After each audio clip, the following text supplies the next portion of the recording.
You know, I was working on actually I was in marketing at the time, and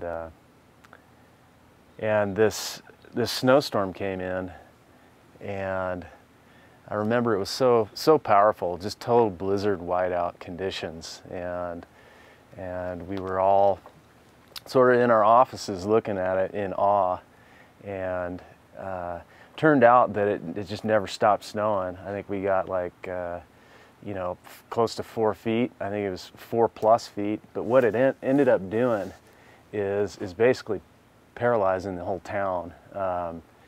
Yeah, our guests couldn't get out of the hotel. They couldn't. All the highways and nearby surrounding areas and roads and highways were closed. And so, and we had workers here during the day. It was a normal ski day, and it just cut loose. And so I remember waking up in the morning, and we actually had to go, the folks who were already at the mountain had to stay here overnight, but we had to send snowmobiles out to their homes to get to certain key people to actually get them back to the resort so they can open up their operation and attempt to ski. We also had the village of Angel Fire contact the then mountain manager, it was John Mahana, I believe, and ask him to if they could use our snowcats to get out all of their plow drivers, so they could, but they couldn't get their plow drivers to their plows. So we had to play taxi in one of these machines here. And so you can imagine these things rolling down the highways to these people's home to get them to their plows. And it was just an amazing time. And you know, I'll never forget that snowstorm and how powerful that was, and how it just paralyzed the entire town. You know, we always talk about, you never think there would be a problem with having too much snow in the ski industry, but there absolutely can be. And you know, it's just one of those things that you always remember. Too much snow can be a bad thing too. So how long ago was that? Do you remember? I want to say that was somewhere around, I'm terrible with dates, but I want to say that was 2008, somewhere in there. And you know, in the newspaper, I remember the pictures that they had taken of all these vehicles in front of the hotel, and they literally they looked like buffalo, and they had like the side view mirrors were their ears, and the big humps of the snow that had accumulated on top of these vehicles. It was a crazy storm, and you know, I'd love to see one of those again, actually.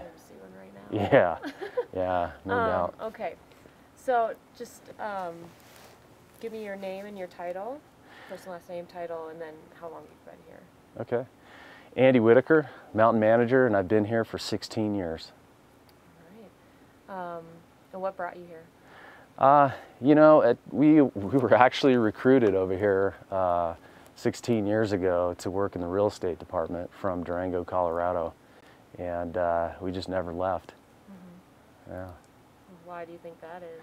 Well, it's the attraction of the area. We like small towns. I've grown up in small towns all my life, and you know, I pretty much grew up in Colorado and experienced all those ski towns up there. And when I thought, well, the opportunity came to move to New Mexico, in my mind's eye, I was thinking, well, I don't want to live in the desert, and so when we got here, we were just blown away by how much it seemed like home. And the reason why was because it's this little piece of New Mexico is like a little Colorado. It's beautiful, mountainous. We get some really good storms in, and the weather patterns are just like the Rockies. It is the Rockies, you know. So that's what kept us here. Yeah. What do you think is the draw of Angel Fire? Why have people come here for the last, you know, 50 years now? Yeah, you know, the last 50 years, Angel Fire. Why do people come here? I would say, you know, it's because of the beauty of the area.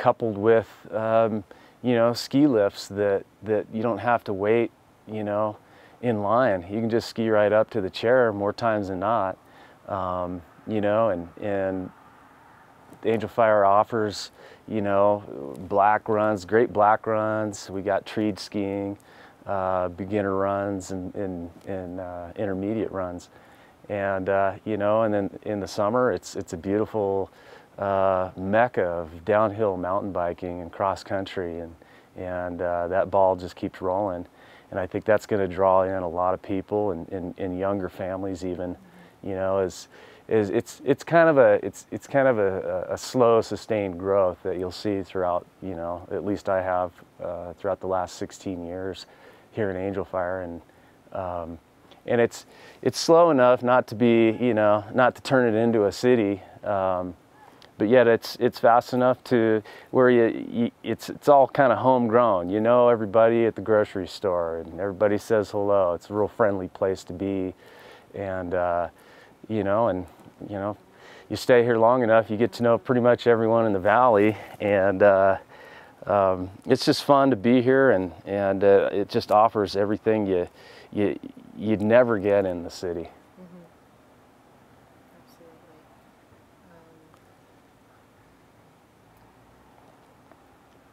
Man, you said it. What was one thing that really surprised you about Angel-Fire Resort or the area when you first got it? Like, you did not expect? Well, I totally did not expect Angel-Fire to look like Colorado. This is New Mexico, and so that took me back. The mountains around here are gorgeous, and you know, we've got a peak just, you know, about 10 miles away from us right here that you can see, that's dang near 14,000 foot peak, and to think of there's mountains that pretty and that big in New Mexico, just, I mean, that surprised me, and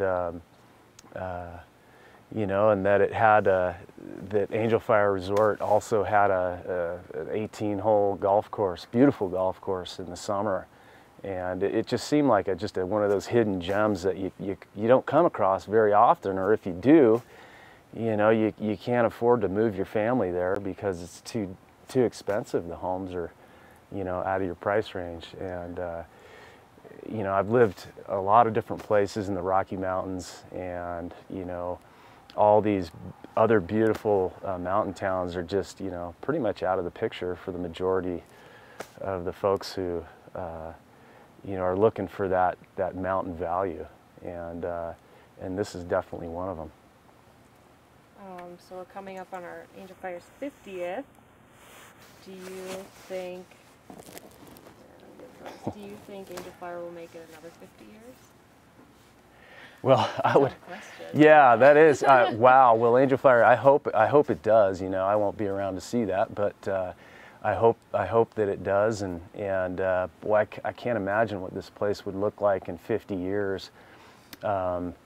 You know, I would think that there would be, you know, some really good, maybe more conveniences here and there, maybe a few more businesses of industry, tech companies and stuff that might roll in, and I would like to think that that this resort would get a real nice facelift, and we might, you know, geez, 50 years from now, this place could look a lot different.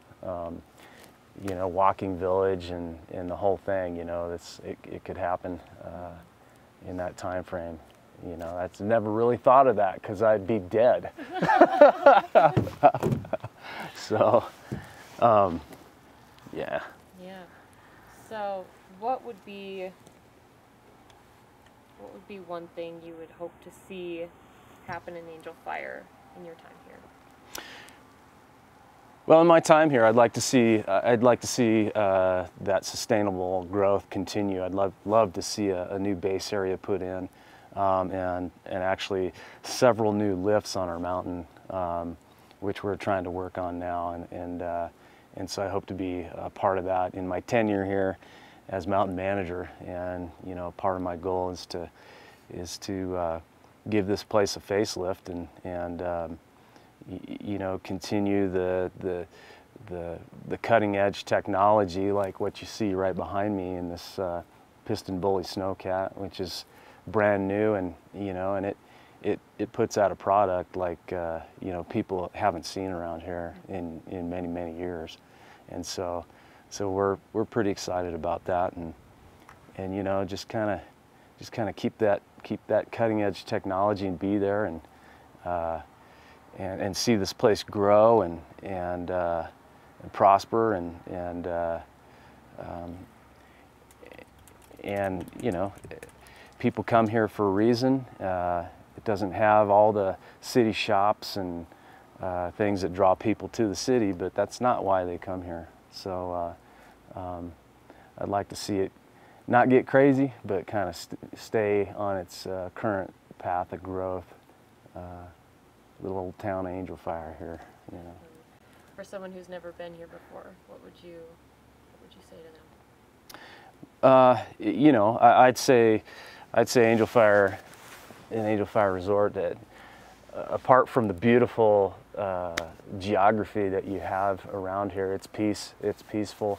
There's so much wildlife around here in the summer and the winter, and from birds of prey to mountain lion and bobcat, deer, elk, they're all over the place around here. And I'd say, you know, it's a cool place and a cool time to just kick back and decompress, and you know, go play, go ride your mountain bike, you know, go ski some powder that is completely untouched. That's one of the really cool things about the winter here is when we get a big dump of snow, two plus feet, it's not all skied out in 30 minutes. You know, it's an all-day deal if you can even take it all day, which you can't most of the time. But I'd say it's a great place to come and decompress and you know, get out all your toys and jump on them and go have a great time, you know, outside. All right. Any last thoughts? Anything I missed that you want to say? Well, you know, I guess, you know, going into this is our 50th year. It seems like, you know, weather-wise, I'm sitting here. It's November 11th. Snowmakers started on the 1st, and we've got a few whales out there. But you know, it'll probably get to 60 degrees today. So, you know, starting your ski season can be tough and stressful.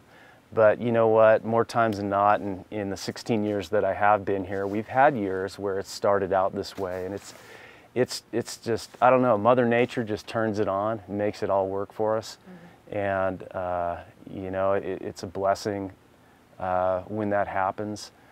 We know temperatures are definitely gonna drop for us, so our snowmaking crew is gonna be hard at it, and you know, so we're really looking forward to a totally epic, beautiful winter on our 50th anniversary, and so I know the whole mountain team's really looking forward to that, and that excitement is slowly brewing as the weather starts to change more and more. And you could feel it within the mountain ops team. It's kind of a quiet hum that just builds into a roar as we get closer to opening day, you know. Mm-hmm. And so you always look forward to that and the change in season. All right. Yeah. Well, in that